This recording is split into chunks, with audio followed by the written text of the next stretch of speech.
It means when it's talking about when you die, right? This entire breakdown I'm about to give you, a Christian will pull this on you to say, this means you have to die until you can be with God. You can't be with God now. You got to wait until you die to be with God. That, of course, is a lie, and it makes all of the work that Moses, Ezekiel, Isaiah, Peter, Paul, Matthew, Mark, Luke, and Yahushua Christ, who they call Jesus Christ, it makes all of their work of null and void. It means it meant nothing. Because if I can't be with Christ with God until I die, then what in the hell am I doing anything now for? Which is the point. The point is, don't try to be righteous now. Get out and pick that cotton. Don't focus on that. Give me George Orwell about poverty. George L. Orwell wrote a book called 1984. George Orwell, look up what George Orwell said about poverty and the poor, and how if the poor were, if there was no poverty and if there was no poor, that the impoverished would strive for a better life and they would overtake the people in charge. Some of you who know what the hell to look for, look that up, please. It's by George Orwell, who wrote a book called 1984 about totalitarian dictatorships and how in the future they would control your life and they would make everyone poor, because if they were poor, they wouldn't strive to be in charge. And the breakdowns like that from slavery are about that. It's about them ruling everything in your life. So they don't want you striving for a better now. No, now is about getting in there to Walmart. That's what now is about. Now is about plowing and cooking and showing up on time. You want to serve God, you got to die for that. That's when you serve God. Remember what Pharaoh said in Egypt. Moses went into Pharaoh and said, let my people go to serve their God 3 days in the wilderness. Pharaoh said, you must be idle to ask me for such a thing.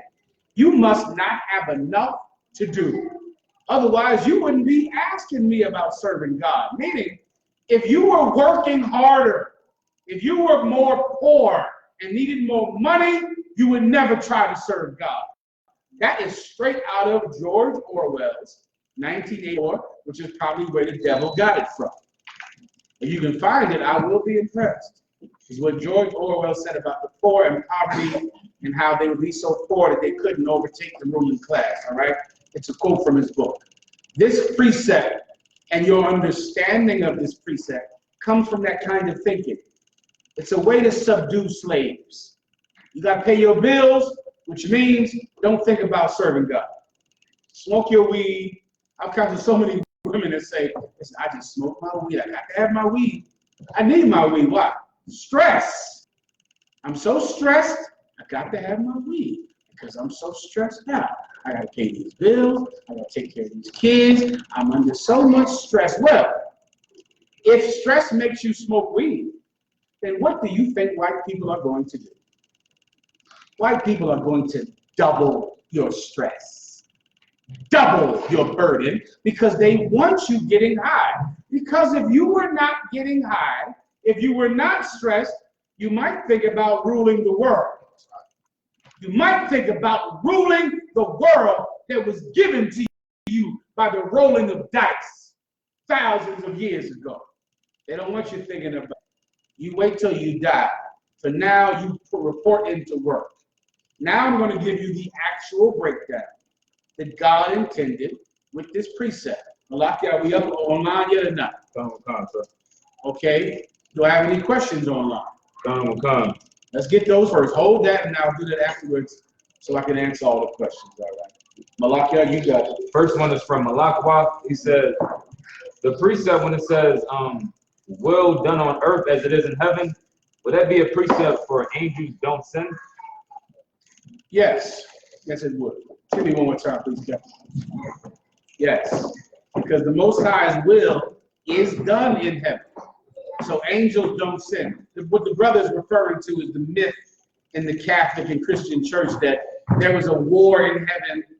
Satan fought God, and he rebelled against God, and God cast him down to the earth, and he made a whole place with fire and raggedy clothing under the earth, where everybody goes when they die. That's Christian myth. The angels that were cast out of heaven was talking about you. You are the messengers that were cast out of heaven, and you were thrown into this condition, right, that you're in right now. So yes, that is a precept for that. Anything else? All right, Kawar asks for eternal life in Matthew 19:16. Go ahead. Matthew chapter 19, verse 16. And behold, one came and said unto him, Good master, what good thing shall I do that I may have eternal life? What's his question exactly? What is eternal life? Does anyone know?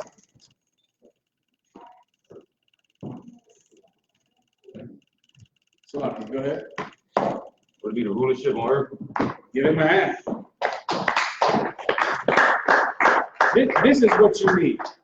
What is life in the Bible? Now, to understand that, you might need Ezekiel 37, the dry bones. Well, the Most High said, these bones are very dry. Prophesy unto these bones, and they shall live, which was a metaphor for the condition of blacks and Hispanics, the condition of the Israelites. We're very dead right now as a people. We're like, imagine a skeleton that has no flesh on it, no blood in it. It's just dry and old. But you want these bones to come back to life. How do you make these bones come back to life? Officers? Prophesy unto these bones. Prophesy. Speak. Speak. Speak. Before you know it, flesh starts to come on that skeleton. And sinew starts to connect the arm to the forearm to the bicep. And now it's a flesh and blood body, but it's still dead. What do? Prophesy unto the wind. Keep prophesying, and these bones shall live. The Bible also says that Adam was made a living soul when he received the breath of life. What did Adam receive? Instruction, direction, orders from the Most High. And he became a living soul. He was technically alive before he became a living soul, but he wasn't really alive. And if you have been in the world, you know what I'm talking about. If you've been someone that was, going from drug to drug and man to man or slut to slut, and you're alive, but not really. Not really. And then one day you found the truth. And now you are alive. You're actually alive. Your eyes are open. You see what's going on around you. You see the plot from Satan, from the so-called white man that's trying to be worked on you. You step over that pitfall because you see it. You're alive. That's what being alive is. Now, what is everlasting life? Who can break that down? I'm alive. I'm Adam. I'm alive. I'm a brother in the truth, a sister in the truth. I'm alive. What is everlasting life? Samayon. Give him a hand. Ooh, we got that one, Maya. So now, because I fought to be one of the 144,000, I did it. And I gained a crown. Christ put a crown on my head on Mount Zion. And I was taken up into the chariots on Judgment Day. And I trained the people who came up after me. Because of that, my son is alive. His son is alive. His son is alive. Their daughters are alive. I have gained everlasting life because I made myself to live.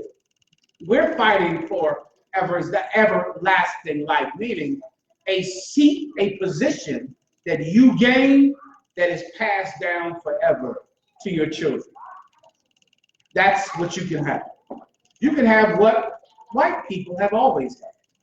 White people have generational wealth.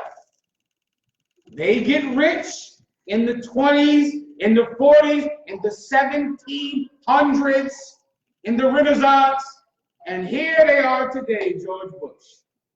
Here they are today, give me somebody, this oil baron, or Donald Trump, whose father passed down wealth to him. Their sons don't get rich. Their fathers got rich in the 1700s. And now here you are today living in their apartment complex and working for them. They didn't do anything.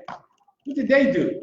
They did nothing other than their father did something and they got it passed down to them. That's something that is so foreign to somebody black or Hispanic.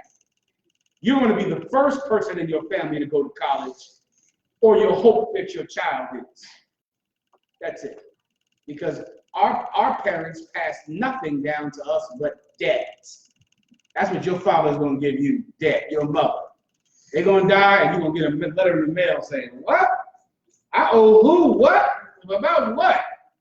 Now all of your father or your mother's debts get passed to you. The taxes they didn't pay, the money that they owe this person, forget about the bill you'll get if you bury them. You're going to get a bill for about $10,000 because they didn't have anything at all when they died. While our enemies, they pass down generational wealth to their children. Let me make it more simple to you. Raise your hand if you've been to college or want to go to college or plan on going to college.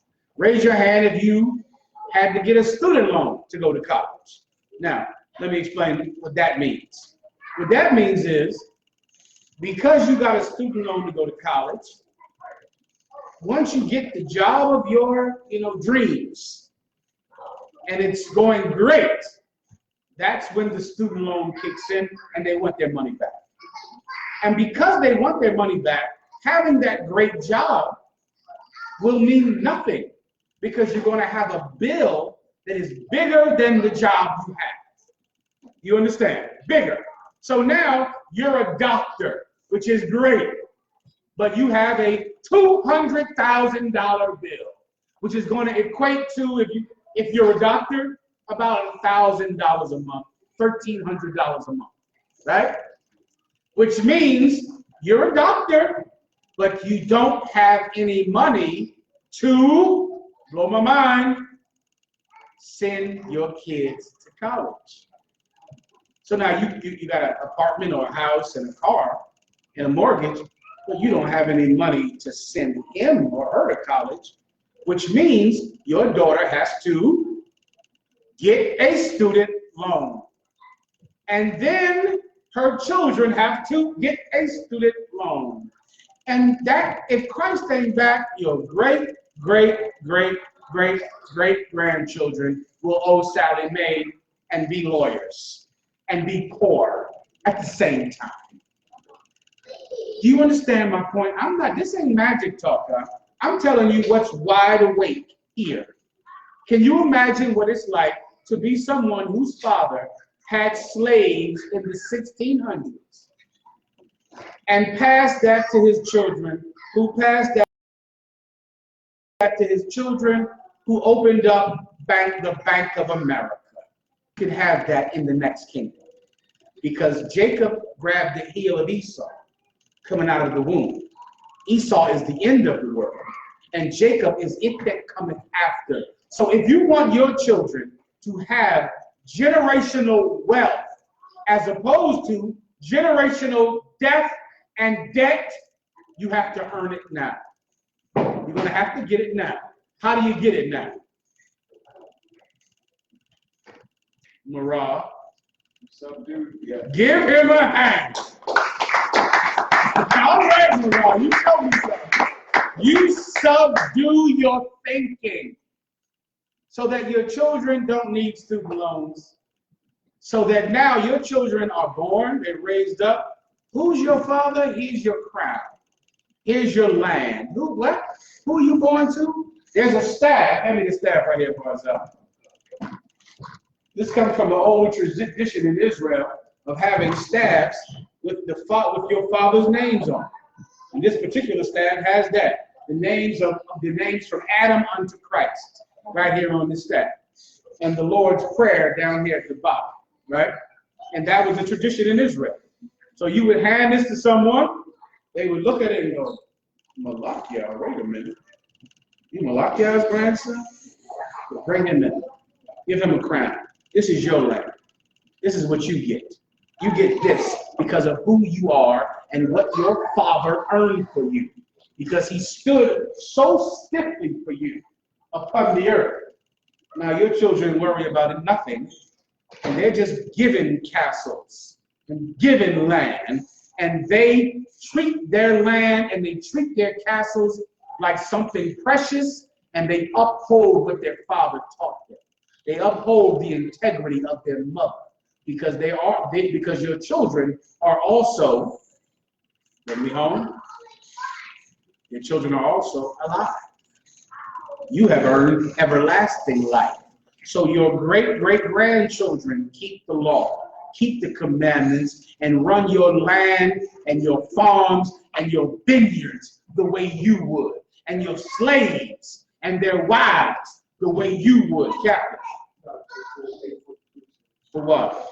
Anything else?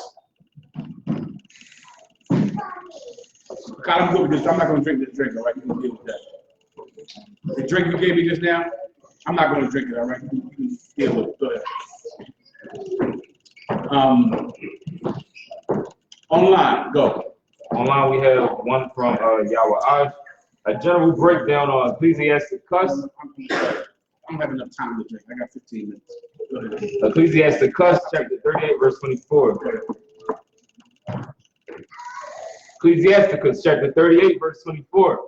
The wisdom of a learned man cometh by opportunity of leisure, and he that hath little business shall become wise. Does anyone? No one can find that Orwell quote for me yet. Marah? I got it's a few. So let me see what you got. The one specifically talks about the past. I was trying to find the other one about. I found one about poverty too, but I couldn't find exactly. What do you have about poverty? It's saying it says.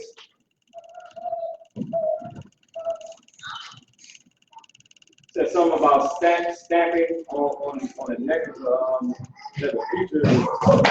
Just read me what you have. You got any quotes or not? I got the quotes. Go ahead. I got the quotes. Give me a quote, and I'll answer this question. It said the past was dead, the future was unimaginable. That was one. Then it says.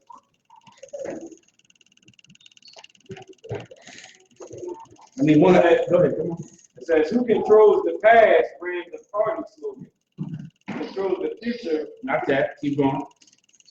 I need to hear the word poverty somewhere. If not, I'll wait till you get it. You raise your hand. I'll break the scripture down. All right. Read that again. Scripture. I'm sorry. The scripture. When you find it, Marah, read it. Go ahead. Ecclesiasticus, chapter 38, verse 24. The wisdom of a learned man cometh by opportunity of leisure. Opportunity of what? Leisure. This is exactly what I just broke down earlier, and it's what James Orwell talked about in the book 1984. If you have leisure, you can study. You can look into things that aren't just about eating and paying your bills and surviving. If your mind is completely into surviving, then how will you sit and wonder about life and study and read and examine things? You have to pay bills, and you have to survive, and you need pampers, and you need this. The point of this oppression is so strategic. They're not making you poor just, because they're just mean people and they want you to be poor. They're making you poor because poverty makes you focus on survival, and if you were not focused on survival, you would be focused on ruling this planet. Ruling the world. Read it again. The wisdom of a learned man cometh by opportunity of leisure. You're going to have leisure, meaning you're going to have time to study, time to explore what God is doing and what your enemies are doing. For that, you need leisure time. You need time where you don't have anything to do, where you're not so busy trying to scrap and survive that you can think, that you can study, that you can examine life. Keep going. And he that had little business shall become wise. And he that hath little business shall become wise. If you don't have constant things to do, then of course you can study and you can go to camp and you can learn. That's why, once again, let me say a special thanks to sisters in the UPK. Give them a hand, because there are many sisters in the UPK, brother, who go out and use their skill to hustle, their skill to build a home and a nest, so that this brother can have the time he needs to plot out a course to rule the world. And then later on, that sister benefits from it. Later on, she sits back and goes, God damn, now I see what you've been all day. Now I see what you've been doing that class all day. I see what you built. And there's so many sisters that have made a way for a brother that had to just have the time to be able to think about something other than surviving. And so now what does that tell you? That's why the white man raises the price of gas. That's why the gas prices are going up. You sit back, the gas price is going up for what? Because of what? Because of something that happened with an oil tanker in the Middle East? Because of the summer? Summer come every goddamn year. So because of the heat, the gas price is going up.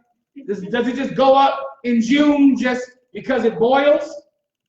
It goes up because more people want it to go on. Read my mind.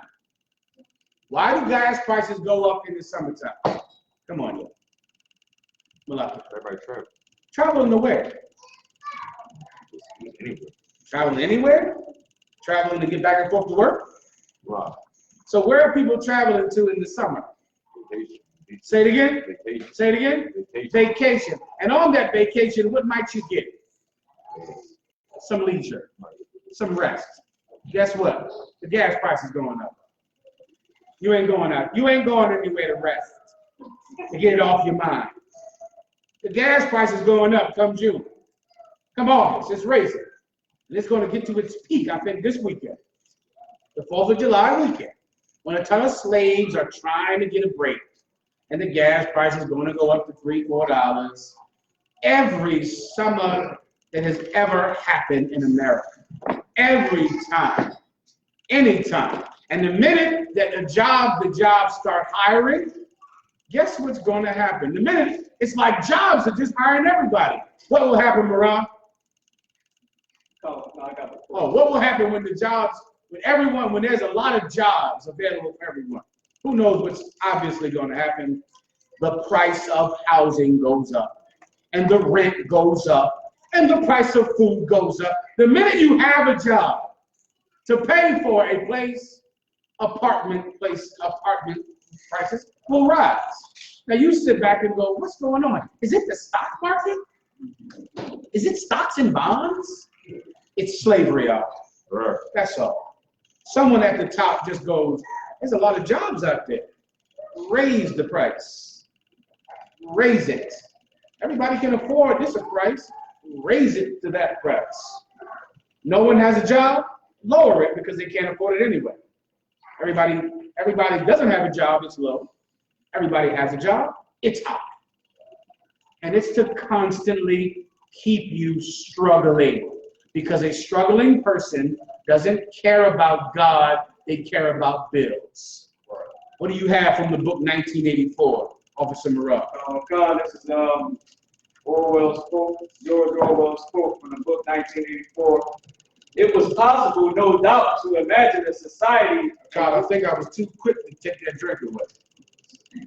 Am I too late? No, I think I overthought that. Give a card a hand. He knew I was going to renege on that. He knew that was a mistake. The Bible says, know them that labor among you. He knew I was making yet another mistake. Keep going, Marab. It was possible, no doubt, to imagine a society in which wealth is the sense of personal possessions and luxuries should be evenly distributed, while power remains in the hands of a privileged caste. Keep going. But in practice, such a society cannot long remain stable. Meaning that this is what Orwell was trying to say.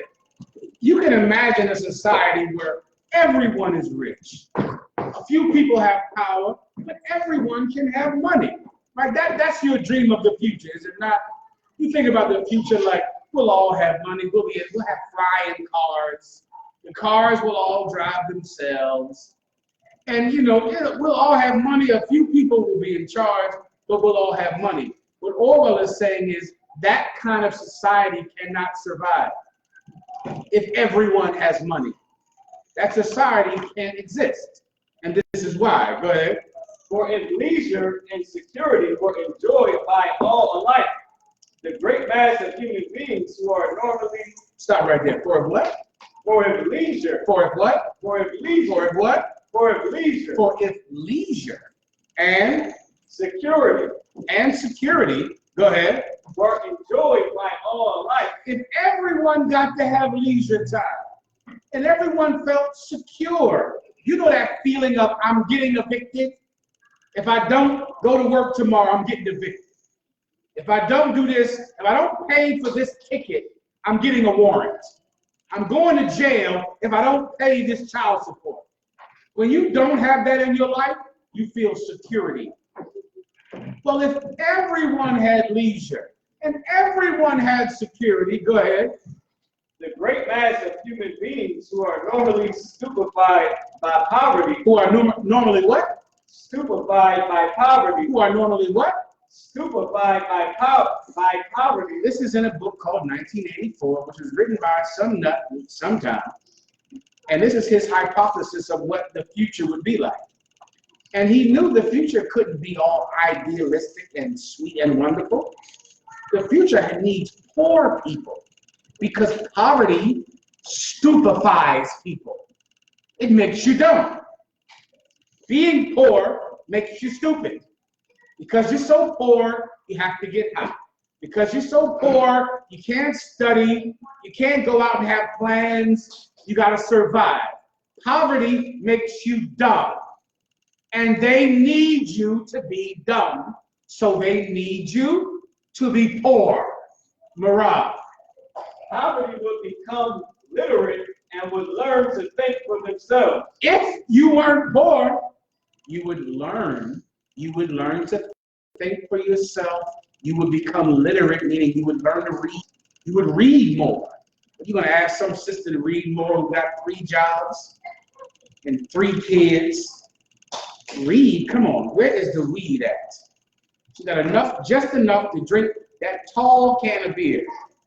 That wasn't like this tall here. It looked like a whole 2 feet of beer. And the Ritas. What's the Rita? Strawberry Rita, cranberry Rita, watermelon Rita. Y'all know the Ritas. You need that Rita. That Rita. You see him in the store like, let me see, I'm gonna try this. Cantaloupe Rita. Wait a minute. Fung Lee. What's that cantaloupe Rita? Cantaloupe Rita very good. It very good. It new. Cantaloupe Rita very good. It new. Well, if not for poverty, you wouldn't be in that Rita store every night. You'd be plotting on a way to rule the world.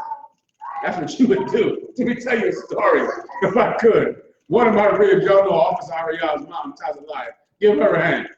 Now, way a long time ago, myself and General Bayak and General Yohama, we'd be sitting in my apartment up on 42nd Street. I mean, to how long, Bayak? 5 a.m., fall asleep, then go over to Bayak house, fall asleep in the couch over there. And my rib would always joke with me all the time and say, what are y'all doing over there? Pinky and the braining. She would call it that. Because we would sit in that living room and plot ruling the world. Sitting there on the couch right there on the floor. What we gonna do? We gonna have this, we gonna have that, we gonna get this, we gonna get that. And she would say, here y'all go, Pinky and the braining. With not $1, with nobody at all. But brother, we sit there and plan out what you're looking at. We planned it out. Brother, tell y'all why y'all try. We just sat and planned it and planned it and planned it and planned it. And she used to make fun of me every night. Because I lay on that goddamn floor, brother, and made a plan.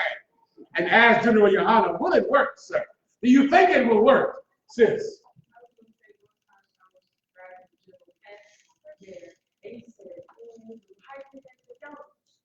Oh my goodness. Yeah, we sat up there in that apartment. We laid up there in that goddamn living room floor, plotting to rule the world. Like plotting the downfall of white America on that floor. And you're going to have that time. Now, when you're poor, how can you do it? James Orwell knew that you couldn't give poor people money because if poor people had money, they would have time to think. And time to think will make them not poor. And then they might want to take money from the people who have it. Keep going. Oh my God.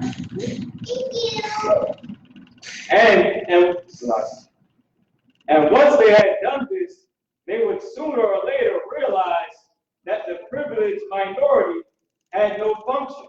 They would, once they weren't dumb anymore with poverty, they might look at the privileged minority. Who is the privileged minority in America? White people. There's a few of them, and they run everything. They control everything. But if you weren't so dumb with being a slave and being poor, you might say, why do I need this cat? What do I need him for? Why is he in charge? Why does he make all the decisions? Keep going. Oh God. And they would sweep it away. They would do what? And they would sweep it away. They would do what? Sweep it away. That's the white man's nightmare. And James Orwell wrote this in the book because it was a nightmare to him of what people would do if they weren't poor. Now we're reading it in the Bible, which is, of course, where every devil gets every idea to make every book and every movie. Read that scripture again. I gotta go. Ecclesiasticus chapter 21, verse. Ecclesiasticus chapter 38, verse 24. Quickly. The wisdom of a learned man cometh by opportunity of leisure, and he that hath little business shall become wise. You get that. I'll take one more question. Any more? One last one. Malakia. Anything? A breakdown on Ecclesiasticus chapter 28. 28. Not the whole chapter. You got a verse? Anything? So. I'll do the other breakdown in South Carolina. Give South Carolina a hand. We'll be down there this week. South Carolina, that region, Atlanta, Florida, all of those southern places. We're having a barbecue down there, our UPK annual barbecue for that region. South Carolina, it will be this weekend. And I'll teach a class. I think I'm teaching a class down there as far as I know. All right? Down there in South Carolina, and we'll get it done down there. And it's the barbecue down there. We're going to be getting it on down there with the officer in charge down there, 5,000. Officer Nantazar in charge of South Carolina. Give him a hand. And different captains in charge down there. You got the brother in charge of Florida. What's his brother's name in Florida? Shawoya Olive 5,000. Give him a hand. Captain in Atlanta. And of course, Captain Diane Fox is in charge down there. We'll be down there in South Carolina, all right? Where we at? Any questions? No questions in the room, correct? Solid. Malakia. No scripture, but just about the demon Asmodeus. When I hear about him in the class, I usually refer to him attacking women. But would that demon be also attacking men too? Would he attack men? So it is like a demon. Like you want to think about it. Okay, don't think about it like, does he attack men? Does he attack women? Think of it more personal. A demon is very personal, and it's like a, how can I describe it? Okay. Think of it as the scripture where the Most High says that Christ talked about demons, and how when you cast out a demon for a time, and then he comes back and he sees that you have swept and garnished his home. It's clean now. And because it's so clean, he wants to live there again. And he goes and gets 7 demons, worse than him, to come live in this brand new clean house that you have, right? Demons work like that, meaning they want to live somewhere and they want to work somewhere. And you can become the kind of person that is the best kind of person to live in and the best kind of person to work in. And if you're that kind of person, then this demon will become attached to you. Like you're attached to, your house. You move in an apartment and you go, man, this is my apartment. I love this apartment. I love this car. It's comfortable. I like this place. It comes into you sometimes when you're 13, when you're 12, or when you were first molested, or when you were first raped, or when you first realized that your father wasn't coming back anymore, or when your first trauma happened. And a demon comes inside of you. And he works, and it's nice being in you, meaning he has a lot of control, a lot of power. And it's so good and warm and nice being inside of you. And because of that, he grows attached to you. And he doesn't want to leave. It's his house. And in some cases, he falls in love with you. And he doesn't want another man to have you. You understand? And that's what happened with Asmodeus. Asmodeus lived in this girl life. And he'd been in her so long. And he wasn't letting a man have her. So she would strangle every man in her bed. In her mind, she has, I'm sure, a reason, right? He cheated on me. I found a phone number in his phone. I went through his phone. God damn it. He was on Facebook. Oh, you dirty mother. He didn't call me last night. Oh, you motherfucker. I know you think that's what's happening. But really, there is a demon that loves you so much, he's not going to let you be with anyone.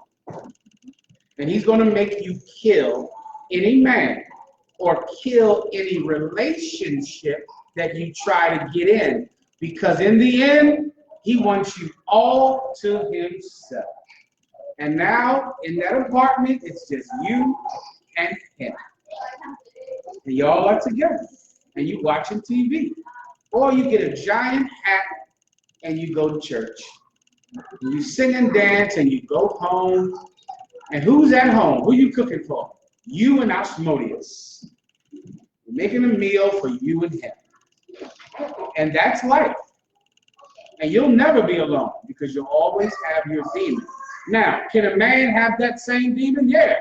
A man can make life so good for a demon that a demon just loves being in you because he's been in you so long, since you were 13, and you are doing everything he wants, and he knows he's going to get you to kill someone or get you killed, and he'll be able to jump into someone else, and it's great living in you.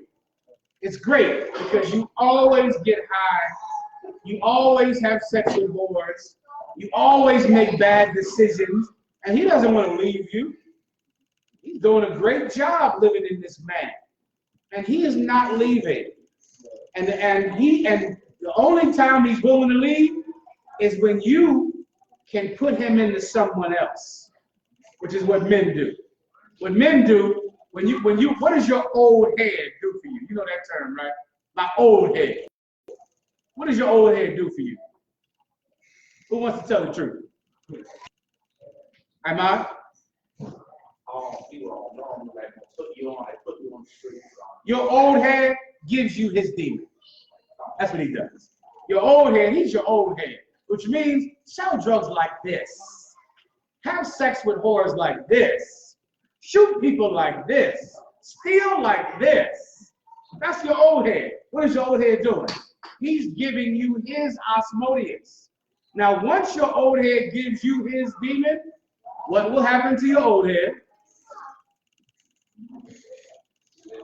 He gets shot. And then you'll go, that's my old head. He's dead. Your old head is dead because now you have his demon. So can it happen to a man? Yes. You develop a relationship with this demon because he lives in you so long and you are so comfortable to live in it. And it could be a man or a woman. In that case, it was just a woman, sis. It's the same exact thing, of course, because when that brother strangles and kills his wife, holds her up in a bag or something, dumps her in the ocean, then what happens to the man? He dies, or he goes to jail, and in jail, what does he do in jail? Say again? He gives the demon to some brother in jail. And that's life. Yes, it's the exact same thing.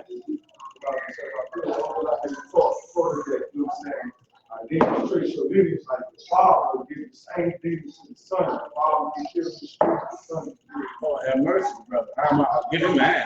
I have to give the main way. One of the main ways you're going to get demons is your father's demon, your mother's demon. You want to hate your father, and you're going to be just like him. I knew I would never be like my father. I knew I would never do that. Here you are, and you're just like him. I knew I would never be like my mother. Here you are, sis, and you're just like your mother. Your mother gives you her demon. Your father gives you his demon. And then, of course, your mother and your father go somewhere and die and lay up somewhere, and that's it for them. And now you have their demon. So you understand, Malakia. It happens on both sides. It all depends on whether or not you make a good, comfortable house for a demon. What you want to do is be a very uncomfortable house for a demon. Demons will try to come into all of us. Well, what you want to do is make it so unhospitable that he says, I'm out of here. Because every time I try to come into this sister, she fighting me, she won't listen to me. I'm done. I'm going down the streets. A demon comes into your house, he's talking to you. He's talking to you, telling you to do something. If you like, nah, I ain't doing this. Nah, damn nah. Nah, forget that. The demon will say, why don't I just go down the block and go into that house?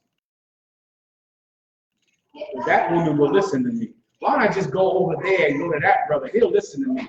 You a place that demons don't like to be in because you're constantly in class. Coming to class is perfect.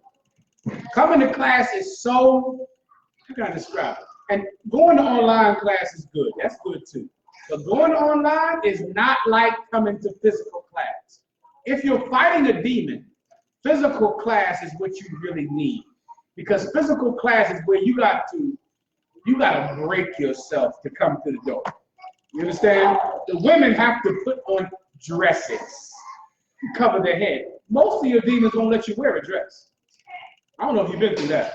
They won't allow that. They'll be like, I gotta wear what? A dress? I can't do that. I don't have no dress. And then you'll need the guard to take you to some store to get you a goddamn dress because you don't wear dresses. So it's difficult. Cover my head. What are you talking about? The whole thing will be like, I can't handle all of this.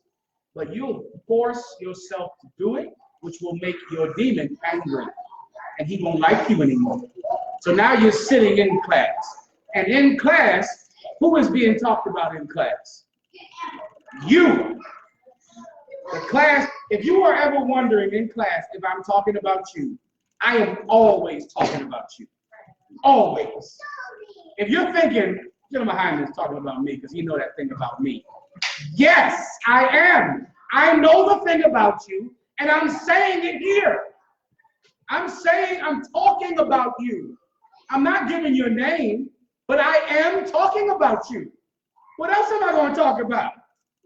This is what I know. I'm talking about what I know about you, and I'm doing it in public. And that is so uncomfortable for your demon. You squirm in your chair, and it's like, oh shit, he's talking about me right now. No, you know that. Yes, I am. Of course I am. Why? Because I want your demon to hate being inside of you. I want him to go, this is terrible. I come to class, he's most definitely talking about me. If you're wondering, I'm telling you I am. Now, I don't know what else I can do by it. I'm telling you I am. I'm talking about everything I know about everyone in the room and online. as my mind is going to all that, every counsel, every person I've talked to, every problem, and I am specifically talking about people who I know are doing these things. I'm doing that to make your demon feel so itchy and scratchy and uncomfortable inside of you that he won't be able to be inside of you, or you'll have to leave. Either one will be fine with me. With that, pass the class over to precinct captain of power.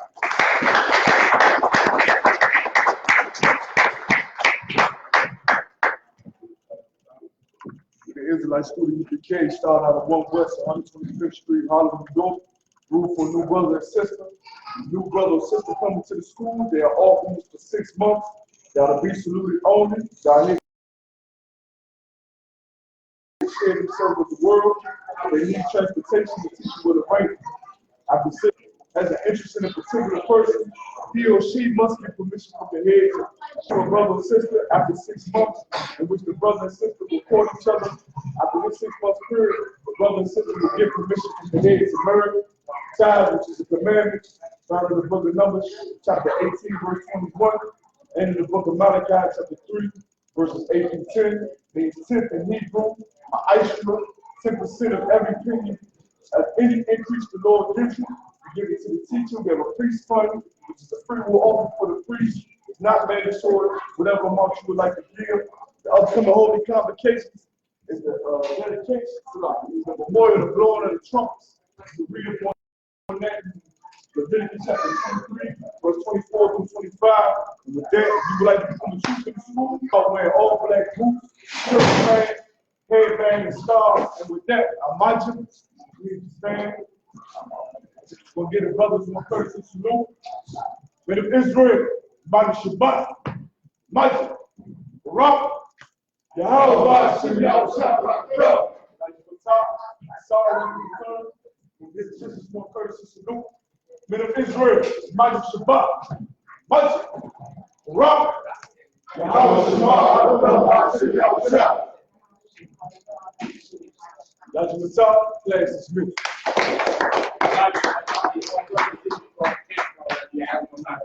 God.